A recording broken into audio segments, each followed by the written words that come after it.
On today's show, I take you inside the Sacramento Kings practice facility for day one of training camp, where physicality and leadership was the emphasis of the day. It's all right here for you on Locked On Kings. You are Locked On Kings, your daily Sacramento Kings podcast, part of the Locked On Podcast Network, your team every day. And now, ladies and gentlemen, it is that time for another episode of Locked On Kings.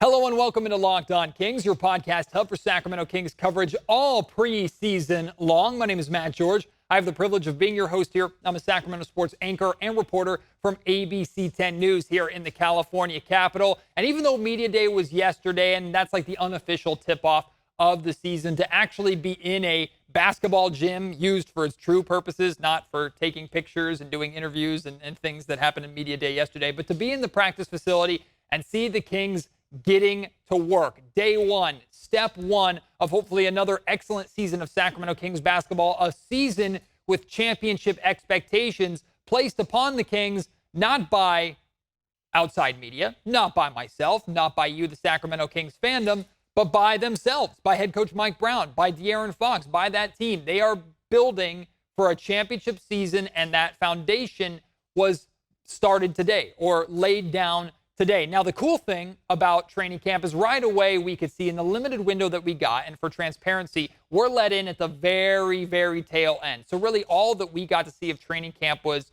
their free throw shooting drill that we see plenty of times, which is different guys shoot free throws. If anybody misses, the whole team has to sprint back, and they have to hit a certain amount of free throws in a row for the practice to basically end and for the sprints to end. And compared to last year, the Kings got it done very, very quickly. Kevin Huerter hit a pair of free throws right away, followed by Davion Mitchell hitting essentially the game-winning or practice-ending free throws with high pressure. So that was cool to see. But we didn't see a lot. But from talking to a couple of players, from talking to head coach Mike Brown, from watching and paying attention to what was said and the scrum and everything, or rather the team huddle afterwards, we found out pretty quickly that the emphasis of today was less about like teaching and relearning stuff or reviewing stuff from last year. I'm sure there was a little bit of that, but it was more about, hey, hitting the ground running, picking up from where the Kings left off, adding and implementing more on top of the foundation that the Kings built for themselves last season.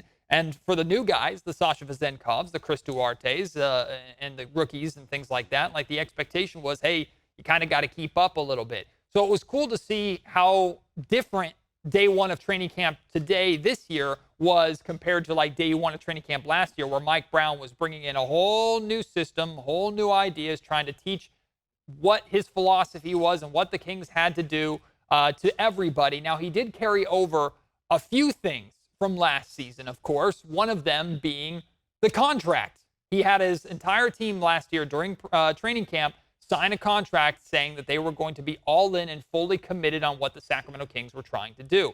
Well, he drew up a new contract and had everybody, including all the returners, sign it again, making the exact same proclamation or the exact same promise to, again, I'm sure a lot of what the Kings do this year is going to be very similar to what they do last year, but now the additions, maybe the Kings coaching staff, Mike Brown, the Kings period, the fans period, asking even more of the team than what was asked of them last season. So that's the same. The team did sign a new contract.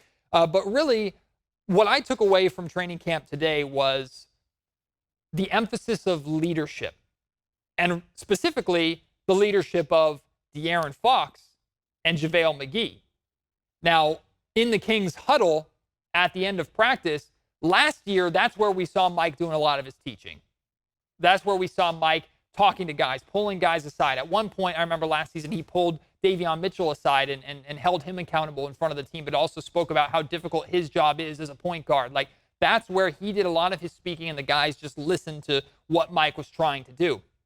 This year, or at least day one of training camp, Mike spoke for maybe a sentence, and then he turned it over to De'Aaron Fox. De'Aaron Fox addressed the team. Now, that's significant for a couple of reasons. Number one, it's significant because yesterday, and you might have heard it on yesterday's Media Day edition of the Locked On Kings podcast, Mike talked extensively about De'Aaron's growth as a leader, specifically as a vocal leader. I mean, Mike said things along the lines of like, when De'Aaron Fox speaks, like people are listening. And now Mike Brown, is paying attention and cueing in and listening in to every single thing that De'Aaron is saying and hanging on De'Aaron's every single word, because De'Aaron is really stepping up now as that vocal leader. He's always been that leader by example on the floor, but the vocal leadership for De'Aaron, that's been growing steadily over the course of his career. And really this season, it looks like he's going to truly take on that role, or that's going to be one of the major differences or changes, I guess, that we're going to see this year from De'Aaron Fox. And the fact that we saw right away Fox addressing the team, Fox talking to the team. It was Fox that was holding the guys accountable. From the little that we could hear from where Fox was speaking, it was just about like buying in, emphasis especially on the defensive end of the floor. Like, I thought that was very telling. Again, I don't remember any point last season. There might have been like a practice or two at times, but I don't remember any point, certainly during training camp last year, where Mike stepped aside and said, De'Aaron, you address the team and you talk to the team. And then right after De'Aaron Fox was done, who jumps in? Not Harrison Barnes, who's the second longest tenured King here and, of course, is a veteran leader. Not Domantas Sabonis. It was JaVale McGee. Day one of JaVale McGee as part of the Sacramento Kings, truly. Day one of training camp, JaVale McGee is the second guy to speak and is preaching and backing up a lot of what De'Aaron Fox is saying, like giving 110%, the physicality, the effort, the buy-in. Like, this is one of the major reasons why the Sacramento Kings brought JaVale McGee in, not just because of what he can provide on the floor as a backup center. And believe me, he's going to be an excellent backup center for the Sacramento Kings in the limited role that he gets, or whatever role Mike Brown decides for him with the Kings this season. But in the locker room, as a leader, a multiple-time NBA champion, someone who's been around the league, who understands how to do things the right and the wrong way, that's the guy that's comfortable enough to step up, step to the plate, and say, this is an opportunity for me to speak. This is an opportunity for me to preach accountability. And for a long time, we've been asking the question. I'm actually going to go into this more into a future, in more detail in a future Locked On Kings podcast, because I still think it's an interesting conversation. But like the Kings' lack of having an enforcer. Is there a guy on this roster that's going to be that enforcer? Well, I think the answer for the Kings this year is there are multiple guys that are going to take kind of enforcer responsibilities in certain areas. I think De'Aaron Fox is going to be the primary vocal leader of this Kings team, which Mike Brown spoke a lot last season about. If he had his way, he'd step back, sit on the bench, and watch and let his team do the work. Like, he wants to be able to call a timeout and go over to his bench and have De'Aaron Fox or Domantas Sabonis or JaVale McGee or whoever it is be the guy that's preaching that accountability. He talked a lot about how that's what the Golden State Warriors did really well. Steve Kerr got the leadership on that team to a point where Steve could kind of just sit back, cross his legs on the bench, and enjoy the show like the rest of us because of how the team held each other accountable. So De'Aaron Fox, I think, is going to be the true start of that this season, the primary vocal leader of the Kings. And then different guys are going to step up in different ways. JaVale McGee is going to hold guys accountable. Harrison Barnes is going to hold guys accountable. Domantas Sabonis, we've seen how much he's held like Keegan Murray and some of the younger players accountable already. I even think someone like Davion Mitchell could step up to the plate more as a vocal leader this year. So leadership was the biggest takeaway that I had from training camp today. Also, there was a big emphasis on physicality. And you're going to hear that when you hear from JaVale McGee here in just a second, Sasha Vezenkov, and Mike Brown. Like the physicality of the way the Sacramento Kings play, both on the offensive and defensive side of the floor. That was a major buzzword, physicality, that we heard with the playoffs approaching, right? The physicality of the playoffs is different. It's a higher level. The Sacramento Kings have never experienced that before. How will they handle that physicality?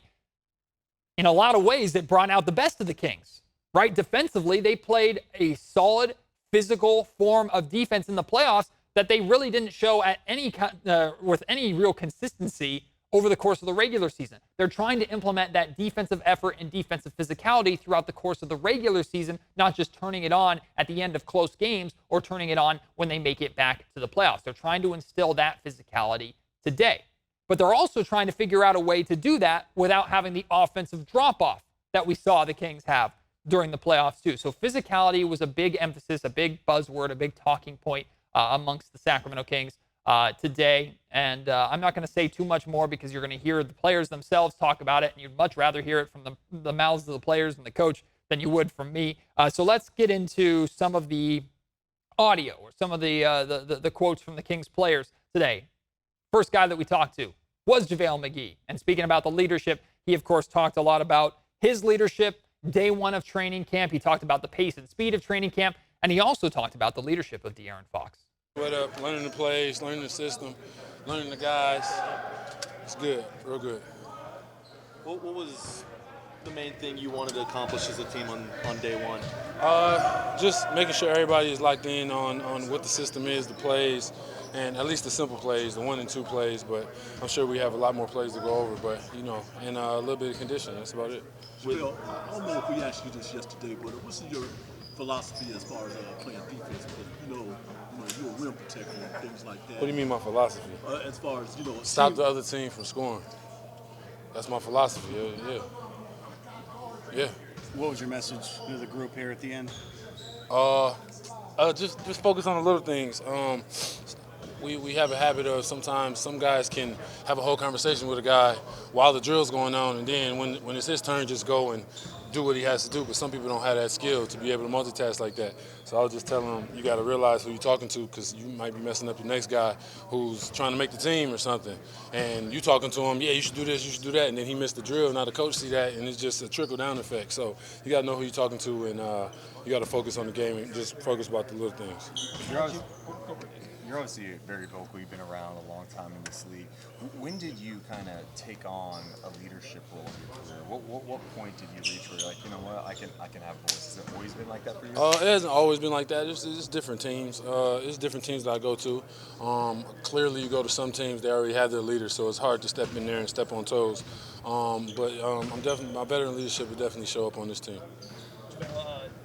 Now that you've gotten the chance to work with these guys, what are your first impressions of this roster and this group? It's fast, very fast.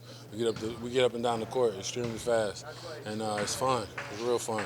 Just being in here with these guys, the excitement, the energy, it's real fun. Mike talk to you about having these guys together as far as being on defense?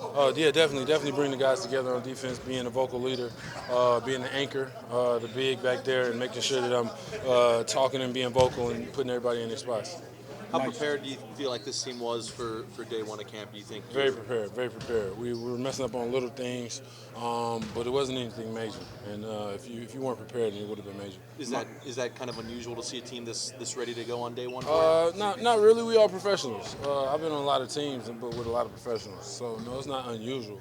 You really don't see a lot of guys coming into training camp not ready. Mike's talking a lot about physicality. How do you implement that? Can you start to introduce that in training camp? For sure. Physicality on defense and offense. We run a lot of plays for the big, and obviously our teammates know our plays, so sometimes they'll deny and things like that. So it's more physicality for me, at least, on the offensive end, trying to get the ball than I'm used to. How much do you feel like you can be a part of bringing that to this group? I feel like I definitely can be a huge part with bringing that physicality to the team. Clearly, I'm a physical player, especially on the defensive end, and we're just focusing on bringing this team together and playing the right way and playing hard. How do you look back at the Dallas experience? Was it negative? Was it positive? Why didn't that work for you? I mean, it was just separate ways. That's all it really was. There was no real reason that I can pinpoint to why. It just didn't work out. I'm never a person that really dwells on why this didn't happen. I more look to the future as in maybe it was supposed to happen. Maybe it was meant to be. You know what I'm saying? Maybe I was supposed to sign that contract to go there and then end up here and we won my 4th championship. You never know. Going back to leadership, De'Aaron Fox was speaking before you. What do you think of his leadership? A great leader. A vocal leader, but also a physical leader, meaning he's out there showing you that he's working hard out there and playing defense and leading the team. Today's episode of the Locked On Kings podcast is brought to you by Ibotta. We're very close to basketball season, but we're not there yet. Right now, it is firmly football season, and football season means like pizza and wings, right? And even buffalo chicken dip. Well, whatever you're getting for your Sundays or for your watch parties or whatever it may be, make sure you're getting them with Ibotta. As the weather is getting colder too, that means that it's time to stock your closet with winter clothes. With Ibotta, you can get cash back on winter coats, hats, gloves, whatever it may be. Basically, whatever the shopping that you're already doing, Ibotta helps you save money. It gives you cash back on hundreds of grocery items, from produce to personal care to pantry goods, so you can make sure that you're beating inflation no matter what you are purchasing. All you have to do is link your loyalty account or upload your receipt after you shop, and you can get your cash back. It's that easy. Check this out. The average Ibotta user earns $100 per year. That's the cost of an entire shopping trip. That can help you buy Sacramento Kings tickets this season. It's free money there for you, and they don't give you like points to stores or anything like that you see a lot of these other rewards programs gives. They give you cash that you can use however you want. Download the Ibotta app now. Use code LOCKED to start earning real cash back. Just go to the App Store or Google Play Store, download the free Ibotta app, and use code LOCKED. That's IBOTTA on the Google Play or App Store, and use code LOCKED. It was like the first day of school for Sasha Vezenkov, first day of NBA training camp. And again, it's so weird how we look at Vezenkov because by age and by years played and all other standards, he is a veteran player. He's coming over as the EuroLeague MVP. A lot of success in Europe, a lot of years of success in Europe. Coming to Sacramento, joining the Kings, he is technically a rookie, but he doesn't act like it, and it certainly doesn't feel like it. But let's hear from Sasha Vezenkov about his first true day in the NBA. It was good, intense. I'm happy to be here, new faces, all together, and the season officially starts. Training camp. We're here, we're competing, we're putting work in, so I can't wait to start the games. What was the goal of day one for you, for this team? I think the goal is like win every day, be 100% every day, give the maximum offensively and defensively, and try to become better. In your experience, do you have more of a camp before starting a preseason game? I mean, you guys will be playing on Sunday. Yeah, but I think everybody's in shape, everybody's professional. Like during the summer, everybody took care of his body, and everybody knows what it is to be here. They showed it last year. We're going to try and show you more this year. So we're ready. Everybody is ready, and everybody wants to compete. Is that your parents right there? No. I didn't know. No. So how did this compare to your previous experiences in overseas training camp? Basketball, everybody's the same. Just the attributes change and the players change. Obviously, I hear it's way more talent and way more athleticism, but principles and basketball and everywhere's the same. So I'm familiar with these things. I watch also some games from last year. I'm trying to simulate Coach Brown's philosophy as fast as possible. So everything's good. How's that feel? The speed, the pace? Does it feel? As I said yesterday in the media day, you have to face it, you have to challenge it, and you have to be ready for it from the first day. You cannot be ready. I'm working out 100%, trying to improve every day. So on the games to be as my best version of myself. Are you more of a quiet, take-it-in guy, or do you talk a lot throughout the course of the day? No. I'm doing my job. I like to do my job, and obviously everybody is different. Everybody has different characteristics and characters, so I'm okay with anything and everything. So, what is your impression of the vocal leadership from the players on this team? As I said, everybody's different, but I think the leadership is more in the core and the way you work and the work ethic you have. It's more with your actions than verbally. So we have this type of guys here, and I'm glad.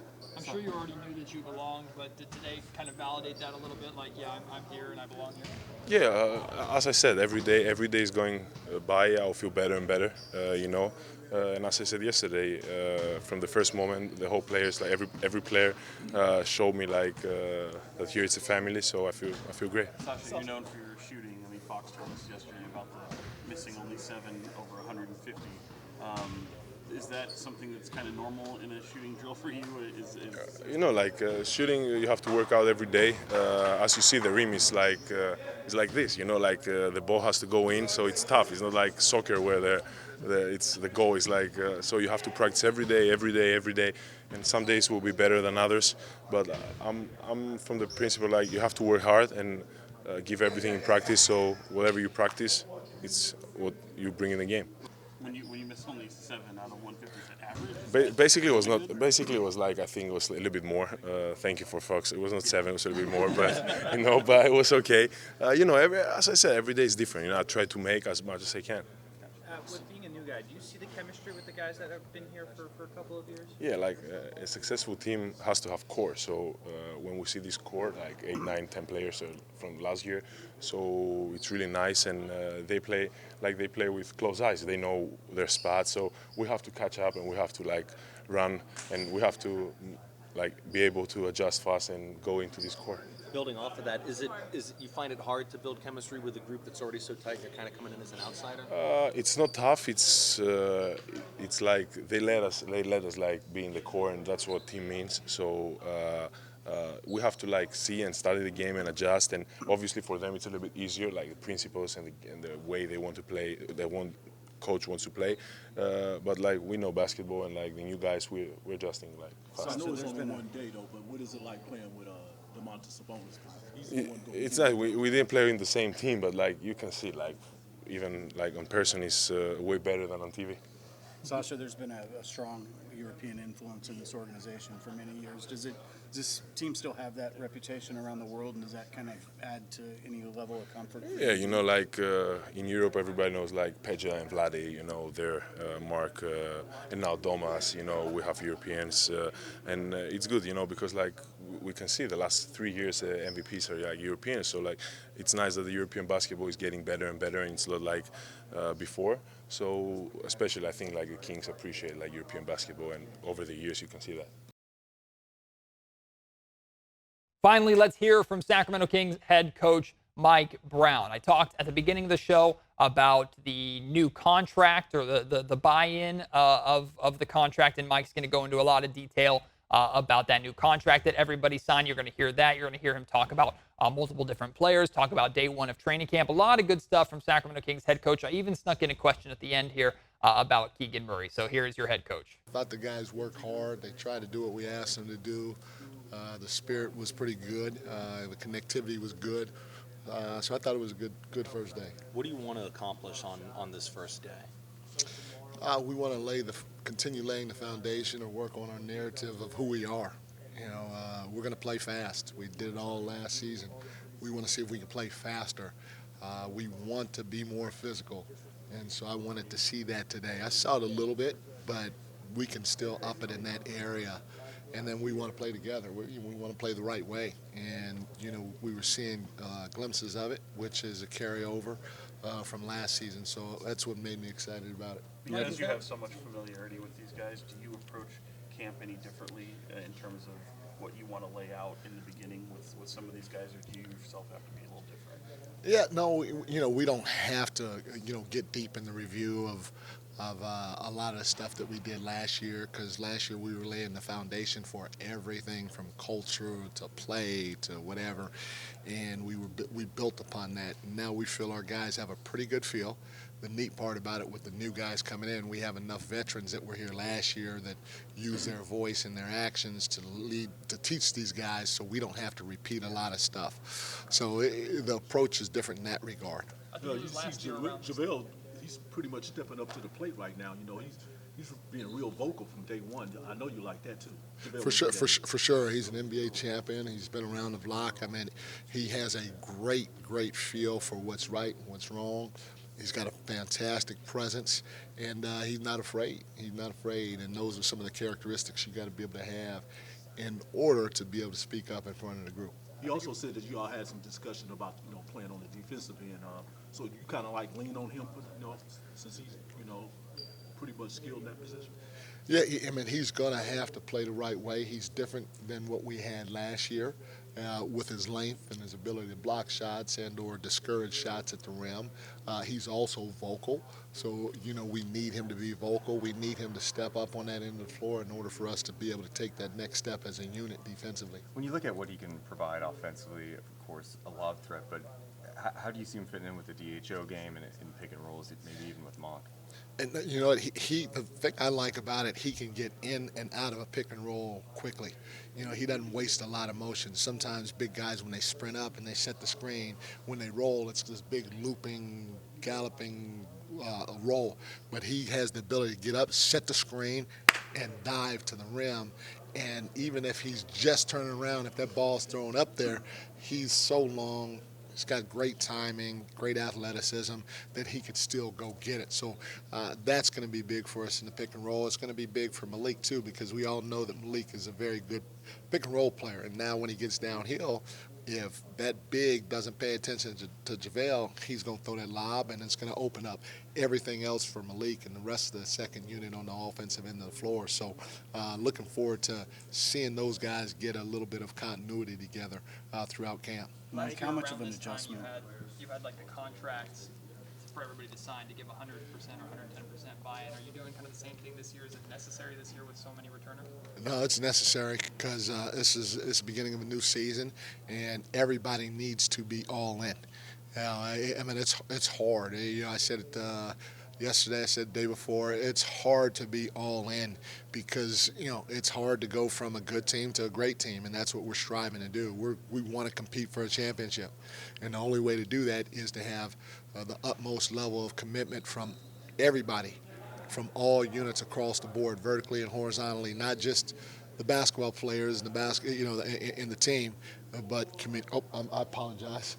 But community relations, ticket sales, medical, strength and conditioning, the coaching staff. We all have to be aligned in order for that to happen. We all have to embrace what our culture is, the way we're going to play, and if we do that, we're all in. And I value that, so we all signed it. Okay, so a new contract was drawn up and signed already. It was. Yes, it was. Yeah. Mike, Sasha and JaVale in particular coming in, how much of an adjustment will the pace be, and how do you implement that and get them up to speed? How much will the adjustment be for those guys or for us as a team? For them to adapt and adjust to the style of play.